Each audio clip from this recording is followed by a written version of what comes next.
Bismillahirrahmanirrahim. Assalamualaikum warahmatullahi wabarakatuh.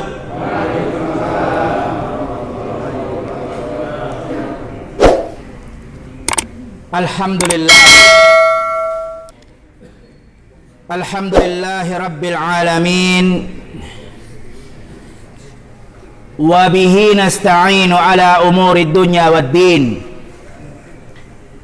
Wassalatu wassalamu ala rasulina wa habibina wa sayyidina Muhammad ibn Abdullah wa ala alihi wa ashabihi wa man walah, amma ba'd.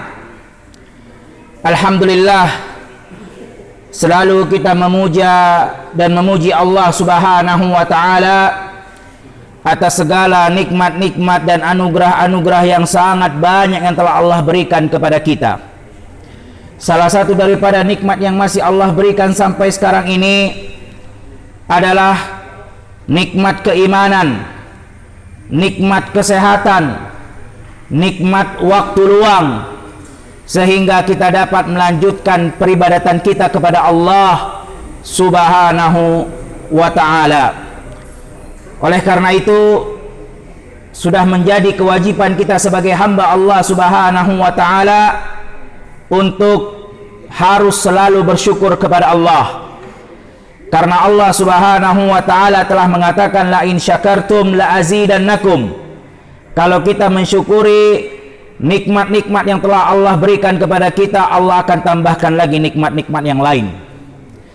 Begitu pula selalu salawat dan salam kita panjatkan, kita junjungkan kepada Nabi kita, Nabi yang mulia, Nabi besar, Nabi Muhammad sallallahu alaihi wasallam, dan kepada keluarga-keluarganya dan kepada para sahabat-sahabatnya, tidak terkecuali satupun dari mereka, karena semua telah Allah katakan radhiyallahu anhum wa radu'an. Allah telah ridha kepada mereka semua, dan mereka semua pun telah ridha kepada Allah Subhanahu wa ta'ala. Hadirin jamaah yang dirahmati Allah Subhanahu wa ta'ala, sebagaimana yang telah kita ketahui bahwasannya di setiap Sabtu pekan pertama ba'da subuh kita akan mengkaji dan membahas yang berkaitan dengan siratun nabawiyah, yaitu sejarah hidup Nabi Muhammad sallallahu alaihi wasallam. Dan insyaallah pada pertemuan kali ini kita akan melanjutkan pembahasan yang telah kita sampaikan di pertemuan yang lalu, yaitu kita telah mengkaji dan membahas di pertemuan yang lalu tentang nasab Nabi Muhammad sallallahu alaihi wasallam dan bagaimana Rasulullah sallallahu alaihi wasallam dilahirkan. Begitu pula kita telah menyampaikan setelah Nabi Muhammad sallallahu alaihi wasallam dilahirkan yang berketepatan di tahun gajah, yang mana telah kita sampaikan sebab musabab kenapa disebut dengan nama tahun gajah. Kemudian sebagaimana yang telah kita sampaikan pula di pertemuan yang lalu, setelah Nabi Muhammad sallallahu alaihi wasallam dilahirkan di kota Mekah Al-Mukarramah di kalangan suku Quraisy, yang mana telah kita sampaikan bahwasannya orang-orang Quraisy memiliki adat istiadat budaya, setiap bayi yang dilahirkan maka harus segera diberikan kepada orang yang tinggal di perkampungan, orang yang tinggal di perdesaan. Dan pada saat itu yang mengambil Nabi Muhammad sallallahu alaihi wasallam untuk diasuh, untuk disusui adalah Halimatus Sa'diyah dari suku Sa'diyah, yang dia tinggal di Badua atau di daerah perdesaan. Kemudian jamaah sekalian yang dirahmati Allah Subhanahu wa ta'ala, setelah 21 tahun usia Nabi Muhammad sallallahu alaihi wasallam, dan insyaallah pada pertemuan kali ini kita akan membahas dan mengkaji siratun nabawiyah yang berkaitan dengan bagaimana Rasulullah sallallahu alaihi wasallam dewasa kemudian sampai menikah dengan Khadijah Ummul Mukminin, Khadijah binti Khuwailid radhiyallahu anha, dan kemudian apa yang terjadi ya setelah Nabi sallallahu alaihi wasallam menikahi Khadijah sampai Rasulullah sallallahu alaihi wasallam dinobatkan menjadi nabi dan rasul. Ini yang akan kita bahas insyaallah pada pertemuan kali ini. Jemaah sekalian yang dirahmati Allah Subhanahu wa taala, setelah Rasulullah Shallallahu Alaihi Wasallam berusia 21 tahun, disitulah Rasulullah Shallallahu Alaihi Wasallam mencoba untuk berbisnis, untuk berdagang. Dengan cara apa? Dengan cara membeli barang-barang yang ada di Ukas. Jadi Ukas ini nama pasar dulu di zaman Nabi Shallallahu Alaihi Wasallam. Kalau sekarang orang Indonesia sering menyebutnya dengan pasar Seng, tapi udah nggak ada, udah habis semua, digusur. Dulu namanya pasar Seng, dekat dari Masjidil Haram. Ya, tapi dulu zamannya Nabi namanya adalah pasar Ukas. Nah, di situ Nabi Shallallahu Alaihi Wasallam mencoba membeli barang di pasar tersebut dan menjualkannya ke orang-orang yang ada di kota Mekah Al-Mukarramah.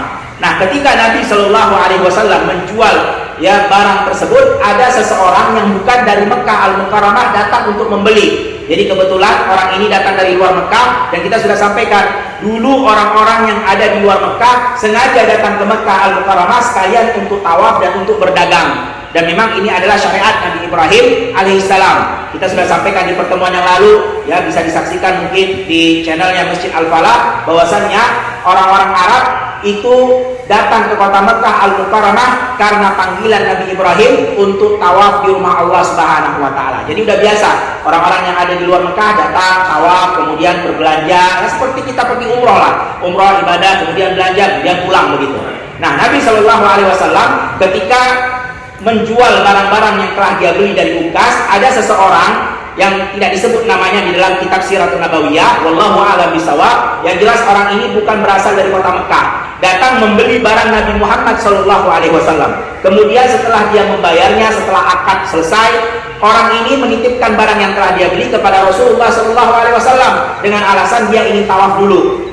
Ya, dia mau tawaf, kemudian dia akan kembali, dia ambil barangnya dan dia akan keluar dari kota Mekah, pulang ke kampung halamannya.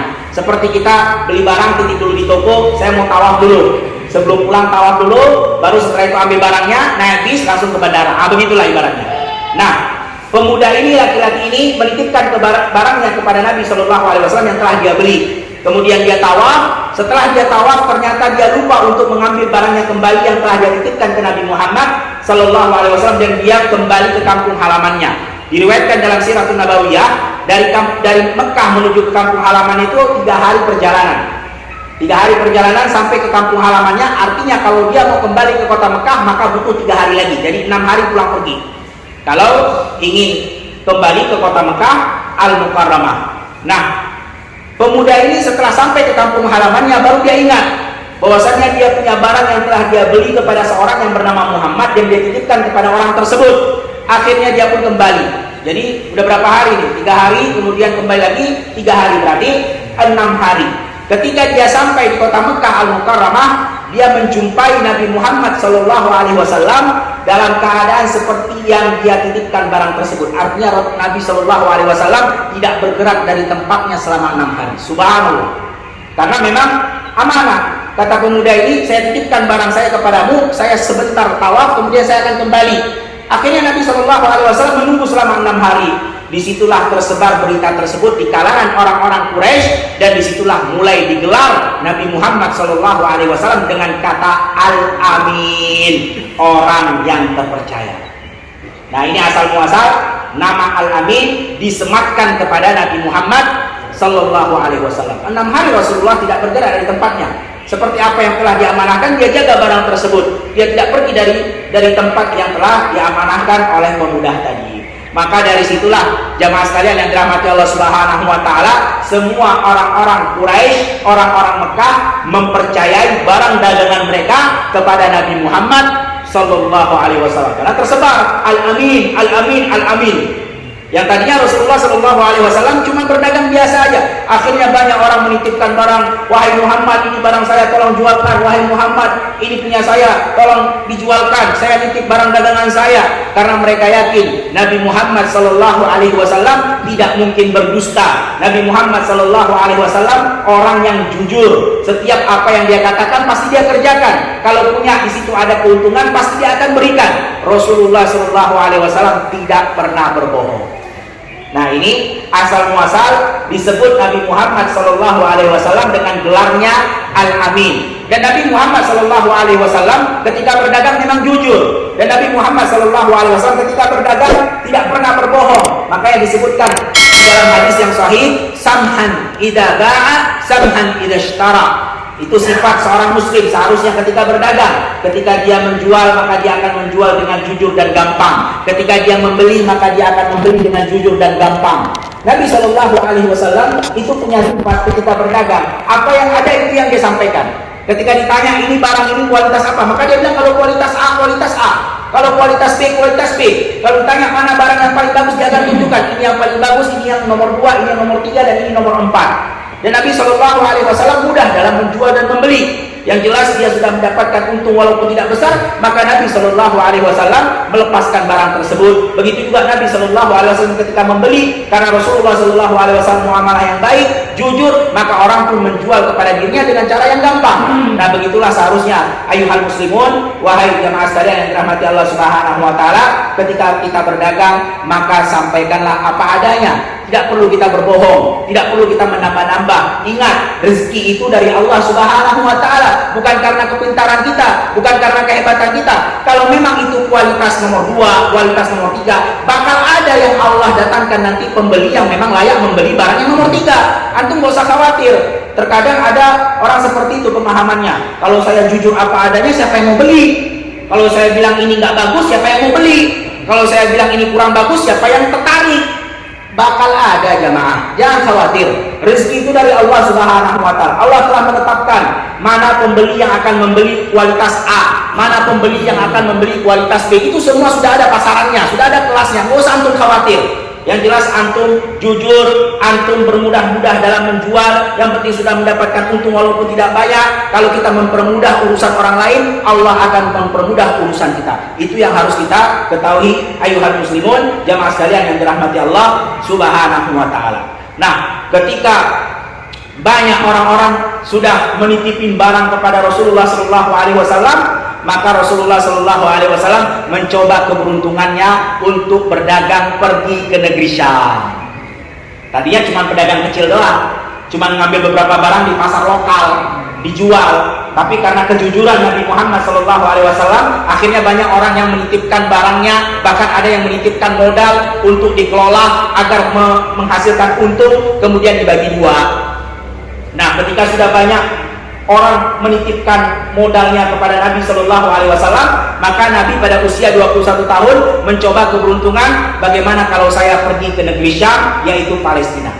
Dan Nabi Muhammad SAW memiliki kecerdasan dalam berdagang. Pedagang-pedagang yang ada di Mekah itu banyak, bukan hanya Nabi Muhammad SAW, banyak pedagang-pedagang lain yang lebih senior dari Nabi SAW. Tetapi mereka punya kebiasaan cuma satu. Ketika mereka dititipkan modal berupa uang, mereka pergi ke negeri Syam, membeli barang-barang yang ada di negeri Syam, kemudian kembali ke kota Mekah dan mereka jualkan barang-barang tersebut di kota Mekah Al-Mukarramah. Nabi Muhammad SAW nggak seperti itu. Nah, perhatikan bagaimana cerdasnya Nabi Muhammad SAW berdagang. Dan di sini nanti kita akan membantah perkataan orang-orang orientalis, perkataan orang-orang liberal, karena mereka mengatakan Nabi Muhammad SAW itu kere, miskin, nggak punya apa-apa, sehingga sengaja dia cari janda kaya Khadijah biar dia numpang hidup. Ini kurang ajar ini omongan ini. Perhatikan, Nabi Muhammad SAW bukan orang miskin. Bahkan nanti kita akan sampaikan bagaimana besarnya mahar yang Rasulullah berikan kepada Khadijah. Bukan orang numpang hidup. Banyak orang-orang orientalis mengatakan begitu. Muhammad kere, Muhammad miskin, nggak punya modal, nggak punya uang, sengaja cari janda kaya biar numpang hidup. Ini kurang ajar, hati-hati. Ini orang nggak punya ilmu, ini orang nggak belajar, nggak mengerti sirah. Nabi Muhammad SAW pada usia 21 tahun banyak orang menitipkan modal kepadanya, titipkan uang, titipkan barang, kan begitu. Karena tadi sudah percaya kepada Rasulullah, karena Rasulullah dikenal dengan Al-Amin. Nah, pedagang-pedagang lain, pedagang-pedagang yang senior di kota Mekah, mereka ya sudah dititipin orang duit, dia bawa duitnya, kemudian dia bawa ke Palestina, dia beli barang di negeri Palestina yang tidak ada di Mekah, kemudian dia pulang membawa barang dan dijual di Mekah. Begitu sistem berdagangnya pedagang-pedagang dulu di kota Mekah Al-Mukarramah. Nabi Muhammad nggak seperti itu. Nabi Muhammad ketika dititipkan uang, ya Rasulullah, ini ada uang, tolong kelola. Ini ada uang, ini ada barang, ini ada uang, begitu banyak. Nabi SAW sebelum berangkat ke Palestina, ke negeri Syam, Rasulullah SAW membelikan barang-barang yang ada di kota Mekah. Jadi duit tadi itu nggak dibawa berupa duit ke negeri Syam, enggak. Dia belikan barang-barang di kota Mekah Al-Mukarramah.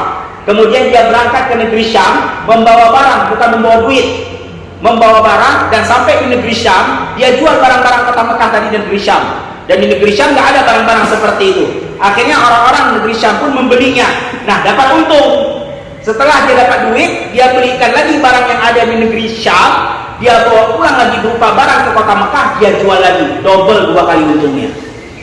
Begini cara berdagang Nabi Muhammad Sallallahu Alaihi Wasallam. Lihat nanti betapa banyak harta yang Allah berikan kepada Rasulullah. Sampai-sampai menikah ya dengan Khadijah dengan mahar yang sangat besar. Mungkin kita semua di masjid ini nggak ada yang berani memberikan mahar seperti itu. Ini mahar, bukan pesta, beda. Mahar beda, pesta beda. Kalau kita kan mahar sedikit, pesta yang gede. Nah, itu dia. Nabi Shallallahu Alaihi Wasallam maharnya besar, pestanya juga besar. Bahkan nanti kalau anak tanya sama antum, anak yakin tidak ada yang seperti Nabi Muhammad Shallallahu Alaihi Wasallam memberikan mahar kepada ya wanita yang pernah dia nikahi. Nah, Nabi Muhammad Shallallahu Alaihi Wasallam ketika sampai di negeri Syam tadi, dia jual barang-barang kota Mekah.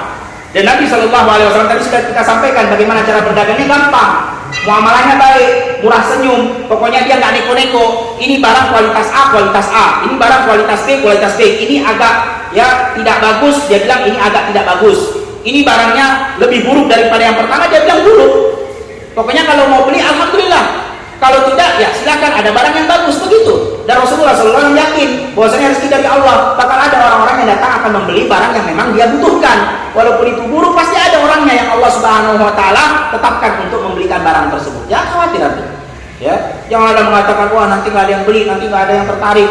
Bayangkan jamaah sekalian yang dirahmati Allah Subhanahu Wa Taala. Terkadang kita suka lupa tentang mana Ar-Razzaq, yaitu Allah Subhanahu Wa Taala yang memberikan rezeki. Memang bukan karena kekuatan dan kehebatan kita rezeki itu datang, jamaah. Ikhtiar itu betul, harus kita ikhtiar. Tapi sesungguhnya yang menentukan setelah kita ikhtiar itu Allah. Bukan ikhtiar itu yang menentukan. Ikhtiar itu cuma sebab. Makanya coba perhatikan jamaah sekalian yang dirahmati Allah Subhanahu Wa Taala. Betapa banyak kalau memang ikhtiar itu yang mendatangkan rezeki, ya. Betapa banyak orang-orang yang kecerdasannya melebihi daripada kecerdasan orang-orang lain. Tetapi buktinya orang lain, bahkan ada yang tidak sekolah, tidak tamat SD, tapi lebih kaya rezekinya daripada orang yang profesor. Banyak sekali kita dapatkan seperti itu. Dia profesor, rumahnya biasa-biasa aja. Ada orang nggak tamat SD, tapi rumahnya besar sekali karena juragan. Gimana nggak besar rumahnya, kan gitu.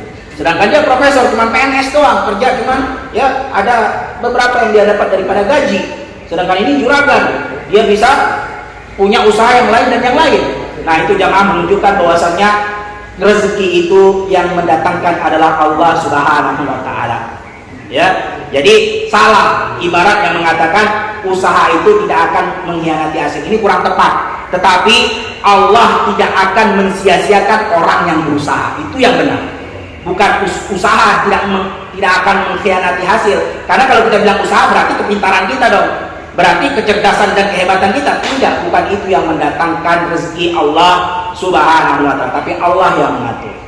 Oleh karena itu jamaah sekalian yang dirahmati Allah Subhanahu Wa Taala, kita lihat terkadang ada dua gerobak jual nasi goreng berdekatan, sama-sama kecapnya sama, nasinya sama, semua bumbunya sama, standar begitu aja. Cara ngaduknya pun sama. Tetapi terkadang yang ini lebih rezekinya malam ini, yang ini agak kurang, besok lagi berbeda, besok lagi berbeda, begitu. Kenapa? Karena Allah yang mengatur rezeki, Allah yang memberikan rezeki, bukan usaha kehebatan, bukan jamaah sekalian yang dirahmati Allah Subhanahu Wa Taala. Bisa jadi mungkin malam ini gerobak si A lebih banyak pembelinya, padahal sama-sama jenis kecapnya sama, jenis nasinya sama, ya bumbunya standar sama. Mungkin bisa jadi malam ini si A lebih banyak rezekinya karena si A berdoa dan meminta kepada Allah.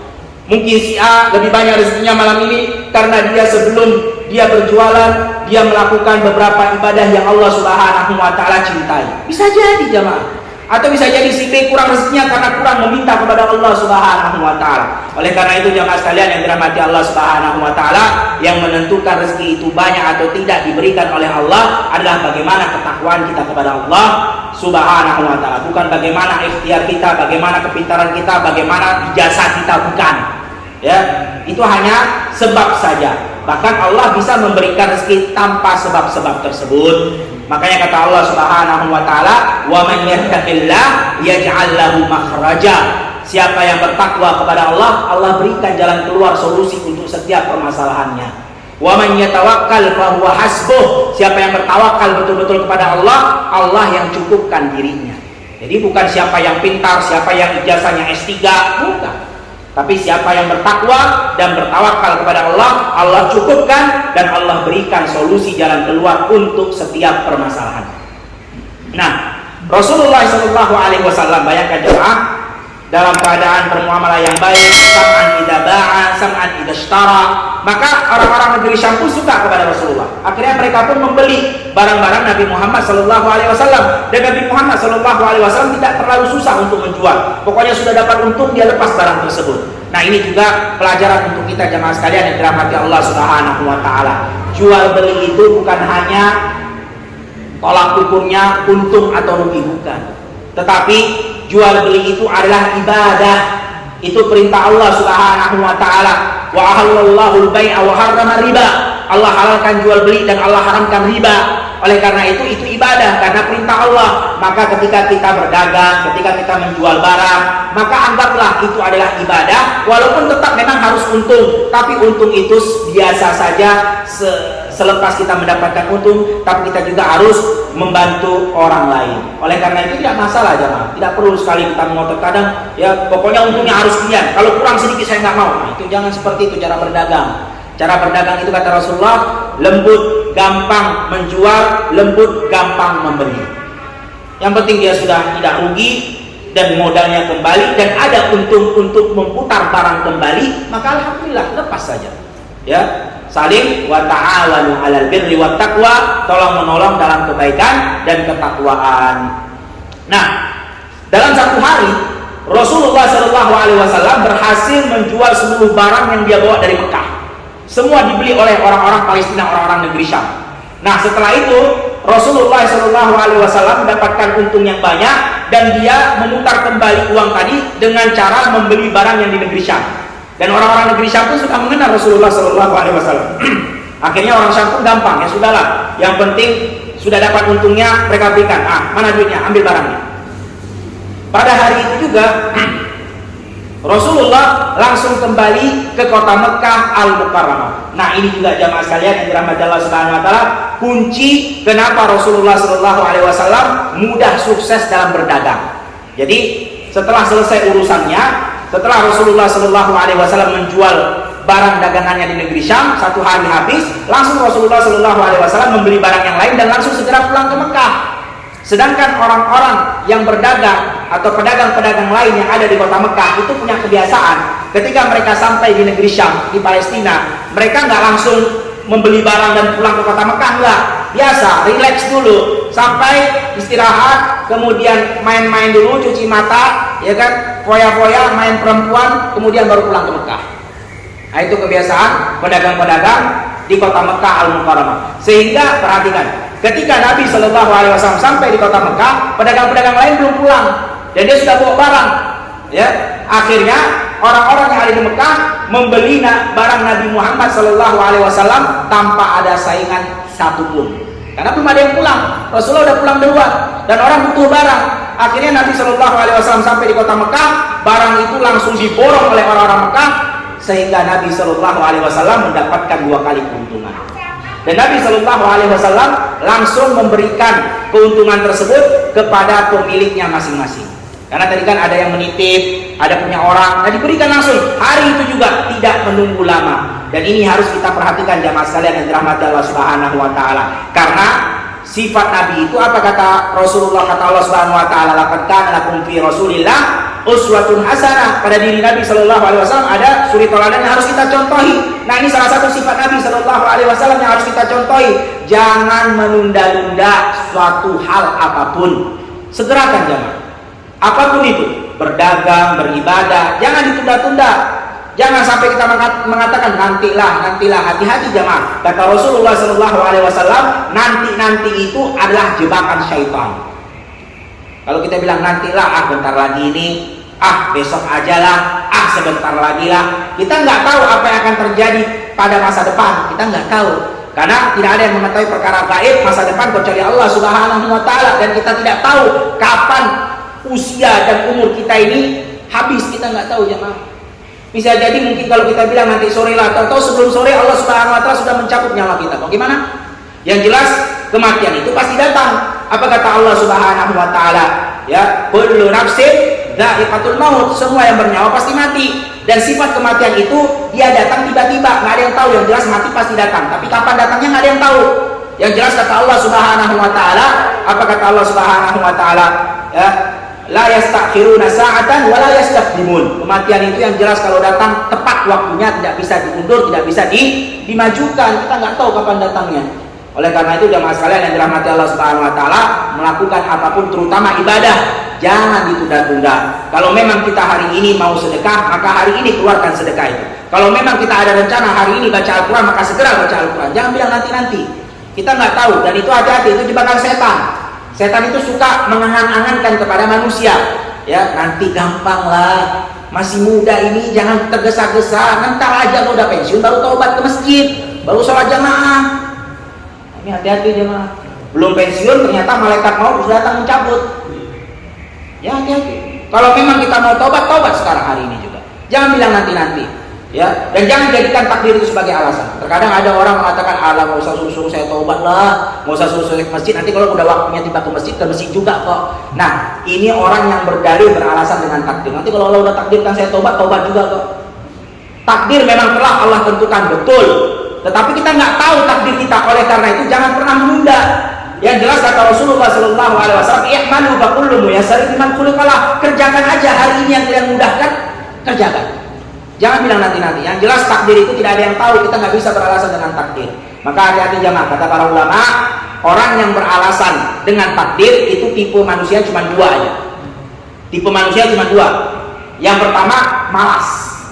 Emang malas, makanya dia bilang nanti lah usah suruh-suruh, nanti kalau udah takdir juga saya bakal ngerjain. Kamu malas, bilang aja, jangan alasan takdir. Malas. Kemudian tipe yang kedua, memang dia ingin membenarkan maksiat yang dia kerjakan. Dia nggak mau taubat, berarti kan maksiat dengan alasan takdir. Nanti aja kalau udah takdirnya taubat juga. Jangan bilang takdir, kamu memang tidak mau taubat dan senang maksiat, itu aja. Ya. Nah, jamaah sekalian yang dirahmati Allah Subhanahu wa taala, maka Nabi Shallallahu alaihi wasallam sukses dalam berdagang. Usia 21 tahun. Ya. Dan kehebatan Nabi, ketenaran Nabi, pintarnya Nabi berdagang tersebar ke kalangan orang-orang Mekah. Sampai kepada telinganya Ummul Mukminin Khadijah binti Khuwailid radhiyallahu anha.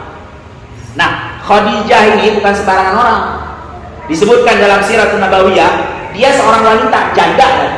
Memang dia seorang wanita janda.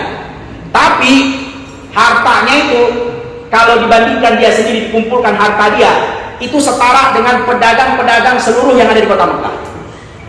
Sendiri doang. Kalau mau adu-adu banyakkan harta, itu pedagang-pedagang senior, bukan pedagang yang baru mulai, bukan. Pedagang senior yang sudah mahir dalam berdagang, seluruh Mekah itu dikumpulkan harta mereka, itu baru setara dengan hartanya Khadijah Ummul Mukminin. Satu orang doang janda. Nah, dia dengar tuh, ada namanya Muhammad, kehebatannya begini dan begini. Dia punya sifat begini-begini, selalu untung, berdagangnya cerdas. Orang-orang pada beli barang ke negeri Palestina baru dia bawa pulang ke Mekah. Sedangkan si Muhammad beda, dia beli barang di Mekah, dia jual di Palestina, habis itu dia beli barang Palestina, dia jual lagi di Mekah. Jadi double untungnya. Wah, tertarik Khadijah. Karena Khadijah juga seorang pembisnis, wanita yang kaya, bukan sembarangan perempuan, cerdas juga. Oleh karena itu Khadijah pun tertarik. Wah, penasaran nih, baru dengar nih ada pedagang model seperti ini pintarnya. Maka dia pun menitipkan barang dagangannya ke Muhammad. Tapi Khadijah tadi kita udah bilang bukan wanita yang tidak cerdas, dia wanita yang cerdas, apalagi dalam urusan bisnis. Ya, maka ketika dia menitipkan barang dagangannya, dia juga titipkan seorang budaknya, budak yang terpercaya, namanya Maisarah. Ingat jemaah, Maisarah ini bukan perempuan, Maisarah ini laki-laki. Nah, Anda nggak tahu kenapa di Indonesia Maisarah nama perempuan, kalau di Arab nama laki-laki tuh. Itu nggak benar, ini nggak tahu lah, mungkin Maisarah sudah difilterkan ke bahasa Indonesia jadinya perempuan tadi mungkin. Tapi yang jelas Maisarah digunakan untuk nama laki-laki. Ya, laki-laki disebutkan dalam Sirah Nabawiyah, budak yang setia dengan Khadijah terpercaya. namanya Maisarah, laki-laki, karena nggak mungkin dititip ke Rasulullah untuk wanita, kan nggak mungkin. Namanya budak untuk membantu berdagang ya laki-laki lah. Perempuan masa dijadikan teman berdagang? Jauh lagi, ya kan? Mau pikul, mau apa lagi kan susah. Nah, Khadijah titipkan barang dagangannya, kemudian titipkan juga Maisarah, budak setianya laki-laki tadi, kepada Rasulullah. Tujuannya berapa? Untuk memantau betul nggak kabar yang dia dengar tentang Muhammad. Jangan-jangan cuma hoax, jangan-jangan bohong kan gitu. Karena dia nggak bisa lihat langsung karena perempuan. Kan nggak mungkin dia lihat Nabi Muhammad 24 jam, kan dia perempuan. Tapi kalau budak laki-laki kan bisa selama 24 jam bersama Rasulullah. Bahkan dititip untuk ikut membantu Rasulullah berdagang ke negeri Syam. Sekalian membantu, sekalian juga memantau. Benar nggak? Jangan-jangan bohong kan gitu. Jangan-jangan cuma berita burung aja. Dititiplah, dan Rasulullah SAW biasa menitip, biasa menerima titipan-titipan barang yang mau dijual dan nanti akan dibagi dua keuntungannya dengan pemilik dan dengan Nabi SAW. Maka berangkatlah Rasulullah, ya, bersama Maisarah tadi. Seperti biasa, dia beli barang di Mekah. Maisarah perhatikan, oh begini caranya berdagang. Jadi dia nggak bawa duit. Orang semua pedagang Mekah pergi ke Palestina bawa duit. Dia nggak bawa duit. Di Mekah dia beli barang, hanya dia bawa barang. Ya, dibawa barang. Maisarah perhatikan, oh begini caranya. Di tengah perjalanan, Rasulullah SAW betul-betul bermuamalah, berinteraksi dengan muamalah yang sangat baik yang belum pernah dia rasakan oleh pedagang-pedagang yang lain. Jadi Maisarah ini udah sering dititip oleh Khadijah kepada pedagang-pedagang yang ada di Mekah, udah sering. Jadi dia udah tahu sifat pedagang ini begini, ini sifatnya begini, suka marah-marah, suka nyuruh-nyuruh, suka mukul, kadang kan begitu. Apalagi Maisarah seorang budak. Kalau seorang budak kan, budak apa kamu rendahan, dipukul, dihina. Rasulullah enggak. Jadi dia jadikan Maisarah itu seperti teman dia, bukan seperti budak. Ketika berhenti beristirahat, ayo bareng-bareng kita istirahat. Dengan suara yang lembut, dengan suara yang betul-betul sopan. Ketika makan bareng bersama Rasulullah SAW. Ketika membawa barang, bareng-bareng kita bawa barangnya. Sampai ke negeri Palestina. Begitu diperhatikan Maisarah, oh begini ternyata Muhammad. Padahal dia udah tahu, namanya pedagang-pedagang besar itu pasti suka zolim. Kalau makan nggak ngajak-ngajak. Kalau istirahat sendiri, dia dibiarkan dipanas-panasan. Kalau ngomong kasar, suka hina, suka mukul. Nah, Rasulullah nggak begitu. Betul-betul belum pernah dia jumpai pedagang seperti Nabi Muhammad ini. Nah, ini juga pelajaran jamaah sekalian yang dirahmati Allah Subhanahu wa taala. Enggak masalah jamaah kalau kita makan bareng dengan orang yang mungkin sosialisasinya atau sosialnya lebih rendah daripada kita, seperti ART, enggak masalah aja. Apa hinanya? Apa masalahnya? Kalau kita makan bareng, ya terkadang ada seperti itu. Ketika memang kita majikannya, ketika kita makan bareng, kenapa kita nggak ajak ART makan bersama? Satu meja, kenapa harus dia makan di belakang? Kenapa harus dia makan sendiri? Apa masalahnya? Innamal mu'minuna ikhwah, semua orang beriman itu bersaudara. Bahkan Nabi SAW mengatakan jammi'u ta'amakum fa inna fihi barakah. Kumpullah, berbarenglah ketika makan karena di situ ada keberkahan. Kalau makan itu makan bareng-bareng sama-sama, bukan sendiri-sendiri, bukan pisah-pisah. Di situ keberkahan kata Nabi SAW. Perhatikan Rasulullah. Rasulullah ini cikal bakal menjadi utusan Allah.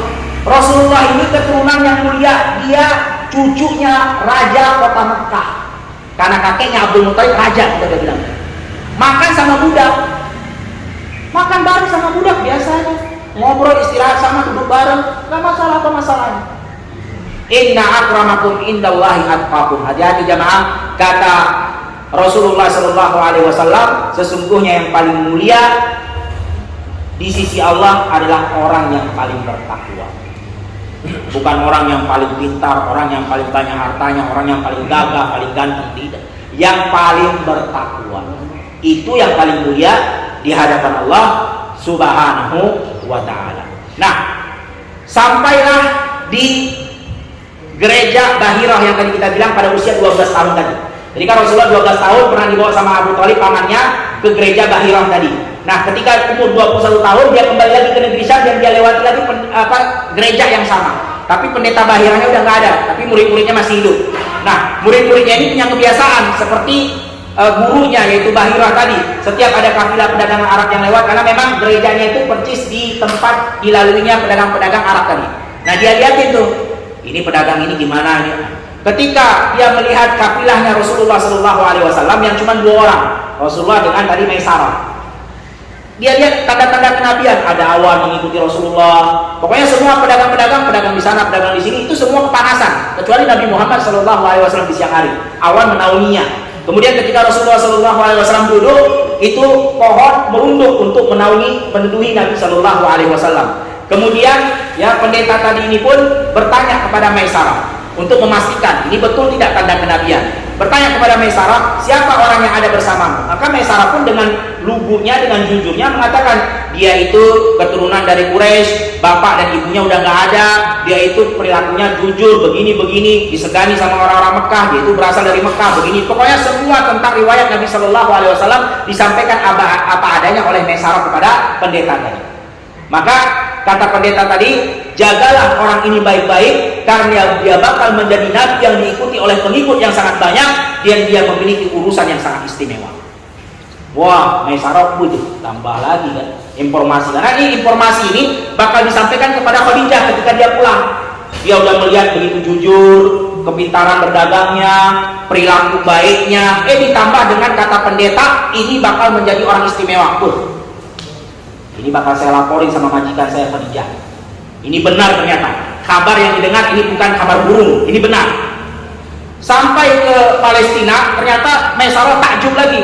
Dia berdagang dengan supelnya, dengan gampangnya, bermuamalah, gampang akrab dengan orang-orang Palestina. Pokoknya dia jual apa adanya. Kalau memang itu buruk, dia bilang buruk. Kalau ini baik, dia bilang baik. Pokoknya ada untung dia lepas, nggak perlu untungnya besar-besar. Setelah selesai, biasanya pedagang-pedagang itu, karena Maisarah udah tahu sifat-sifat pedagang orang-orang Mekah. Biasanya kalau udah berdagang di Palestina, udah dapat duit, namanya orang udah dapat duit, ya koya-koya dulu dong, main cewek kan gitu istilahnya. Memang begitu. Dari dulu sampai sekarang kan orang yang tidak paham agama, tidak punya keimanan, kalau punya uang, apa yang dia pakai uang itu? Biasalah, apalagi jauh dari istri kan gitu. Oh, udah ada cewek mantep nih kan gitu. Begitu perilakunya pedagang Quraisy. Pokoknya dapat duit, udah dapat duit, mana ada istilah pulang ke rumah. Nikmati dulu, ya kan? Ada minuman-minuman, minum dulu. Nyantai sehari 2 hari baru pulang. Tapi Nabi Muhammad nggak mau. Dapat duit, dia belikan barang, ayo kita pulang ke Mekah. Segera, karena tujuan kita mau berdagang, bukan mau main-main. Mau berdagang. Maisarah, wah ini memang betul-betul laki-laki. Ini baru namanya orang. Ya. Pulang, dia jual lagi barang-barang itu, untung lagi. Dan segera hari itu juga dia bagikan keuntungan kepada pemiliknya masing-masing. Sampailah Maisarah ke rumah Khadijah. Khadijah udah nunggu. Gimana? Maisarah, apa yang kamu lihat? Kata Maisarah, aku sudah pernah berdagang bersama pedagang-pedagang yang ada di seluruh Mekah ini, tidak sama seperti Nabi Muhammad SAW. Kata Khadijah, ini baru laki-laki. Timbullah keinginan Khadijah untuk menjadi istrinya Rasul. Wah, ini mah laki-laki istimewa. Jadi jamaah sekalian yang dirahmati Allah SWT, Khadijah itu janda, walaupun janda usianya udah 40 tahun, tapi beda jemaah. Ya, antum tahu namanya orang yang punya kelebihan ekonomi, punya kelebihan ya adalah dia punya gitu, pasti terawat badannya.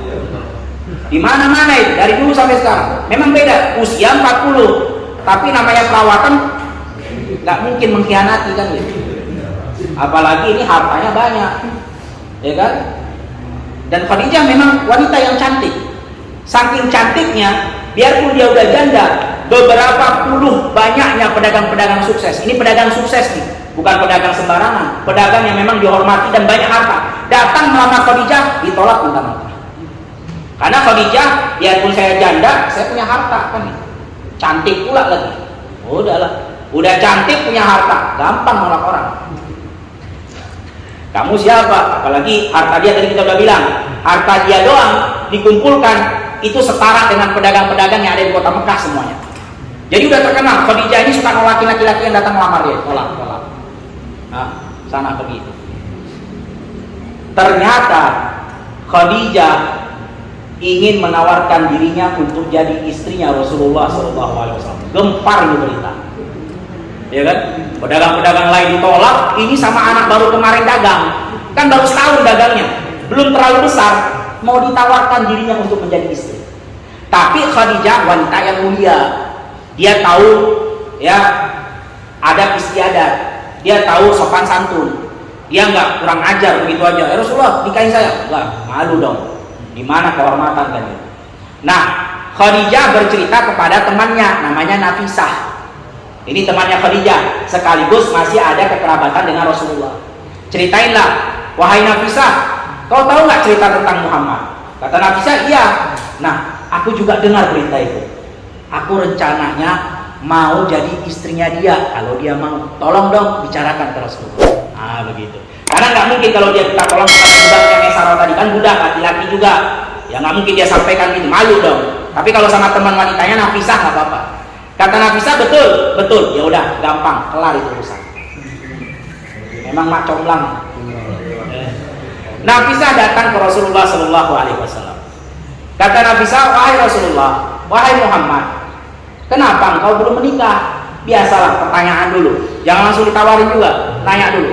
Kenapa engkau belum menikah? Rasulullah Shallallahu Alaihi Wasallam menjawab, qillatul dzakiyah. Biasalah laki-laki, ya pasti mengatakan, ya belum mapan. Ya baru setahun dagang, belum kumpul banyak harta. Walaupun harta udah ada, tapi ya belum, mungkin tunggu setahun 2 tahun lagi. Ya rumah dulu. Lagi pula waktu itu Rasulullah masih tinggal sama Abu Thalib. Kata Rasulullah, ya bukan nggak mau, tapi belum. Pengen, tapi belum. Nah kata Nafisah, gimana kalau saya tawarkan yang semua itu sudah dia miliki sehingga engkau tidak perlu lagi susah-susah. Ya, memang kau punya harta, tapi alasannya belum cukup kan, belum waktunya. Bukan berarti hartanya nggak bisa dijadikan untuk sebagai mahar, punya harta. Kata Nafisah, gimana kalau saya tawarkan wanita yang semua sudah dia miliki? Kata Rasulullah Shallallahu Alaihi Wasallam, siapa wanita itu? Kata Nafisah, yaitu Khadijah binti Khuwailid. Kata Rasulullah, Khadijah? Gimana caranya? Seluruh pedagang-pedagang sukses aja ditolak, apalagi saya. Kata Nafisah, itu bukan urusanmu. Kamu tinggal bilang iya, nanti kelar semua urusan. Jangan mikir yang lain, iya aja. Kalau bilang iya, kelar urusan. Kata Rasulullah Shallallahu Alaihi Wasallam, kalau begitu ya iya. Berangkat kembali ke Khadijah. Kata Nafisah, wahai Khadijah, selesai urusan. Gimana? Iya kata Khadijah. Maka pada saat itu datanglah Rasulullah Shallallahu Alaihi Wasallam melamar berserta pamannya Abu Thalib dan juga Hamzah ibnu Abdul Muttalib. Jadi pamannya ada 2 waktu itu, Abu Thalib sama Hamzah ibnu Abdul Muttalib.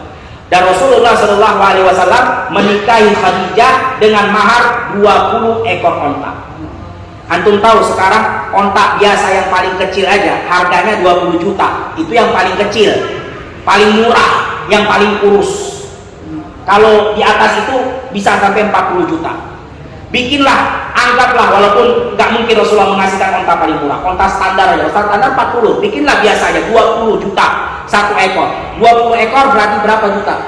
20 kali 2, 400. 400 juta baru maharnya doang. Anak tanya sama antum ketika menikahi istri antum berapa maharnya? Jangan bohong. 400 juta nggak ada, saya yakin nggak ada 400 juta. Ini mahar ya, jangan bilang pesta. Mahar itu yang dikasih seutuh-utuhnya untuk perempuan. Kalau pesta kan buat rame-rame. Subhanallah. Nih jamaah, makanya bantahan benar kepada orang-orang orientalis, orang-orang liberal. Mereka menghina Nabi Shallallahu Alaihi Wasallam. Katanya Rasulullah itu numpang hidup doang, sengaja cari janda kaya, nggak punya modal. Subhanallah, hati-hati jamaah. Kalau betul-betul dia yakini bisa murtad itu keluar dari Islam, menghina Nabi Muhammad Sallallahu Alaihi Wasallam. Itu yang digembur-gemburkan sama orang-orang liberal.